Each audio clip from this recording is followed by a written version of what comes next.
It's 10 days until the election. I'm trying to wrap my head around it a little bit because in the UK, ballot papers are really simple, and in the US, it's a little bit more complicated. How do you approach such an overwhelming array of choices? You got to really research. I think that's one of the biggest things, right? Every candidate on your ballot, whether it be local, state, or federal, they all have specific duties and then they all play into these larger bodies. But I think the most interesting part about the American government system is they all intersect and have to work together on certain points. So it is a bit of a learning curve at first, but once you get used to researching your candidates, you'll start to see how you can advocate for change based off of the candidates you pick and the combination of candidates you pick as a slate. Okay, so I guess it's not as simple as just voting for the president or voting even for the Senate and Congress.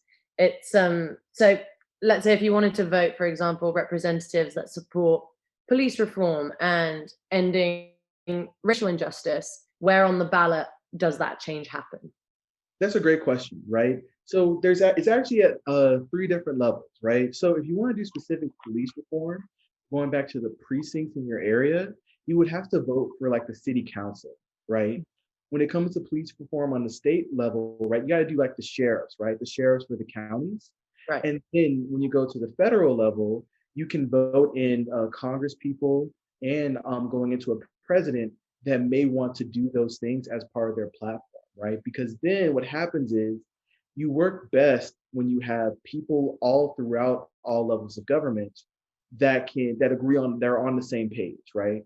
Or at least agreeable to some of the same points. In order to achieve racial justice anywhere is you need full support of not just the people in power, but the people who put them in power, right? Because racial justice is a societal change and it takes more than just voting, though voting is very important. It takes a concerted effort by all citizenry to not just change policy, but to also change hearts, minds, and education.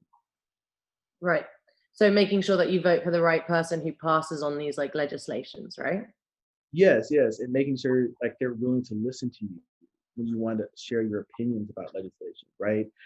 When you talk to elected officials, it just goes down, down, down, right? The amount of people that voted just goes down, down, and down, right? You have everybody voting for president, but to your city council, that could be only like a few thousand people. So, right. So, of course, we all don't have the number to the president of the United States, right? But it's very easy to get a call to your city council person and even Mhm. have conversations with them, right? I've had conversations with all my state representatives. We've gotten coffee together, we've spoken at events together. Wow. They're actually like really cool people. Oh, that's amazing. And so what resources do you use to like find all this out or to like research who's going to be on your ballot or what their voting record is or how do we get to be friends with these officials? So when it comes to voting, Ballot Ready is an amazing tool, right? What Ballot Ready will do is that when you type in your information based on your address, it'll give you all the people that are running for to represent your district at each office, right? So that's a great way to learn who's on the ballot. But let's say next January, where everybody's inaugurated. All the information for these candidates are on their website, right? So you could easily just Google who is my city council person, and there's multiple websites that'll tell you who that person is. And more times than not, you'll get an email and a phone number. Also, what I would say is follow them on Instagram, right? Mhm. Elected officials are getting younger and younger, right? Yeah. And that's at all levels, right? I think my state rep from my college campus is only about 6 years older than me, right? And I'm 22, right?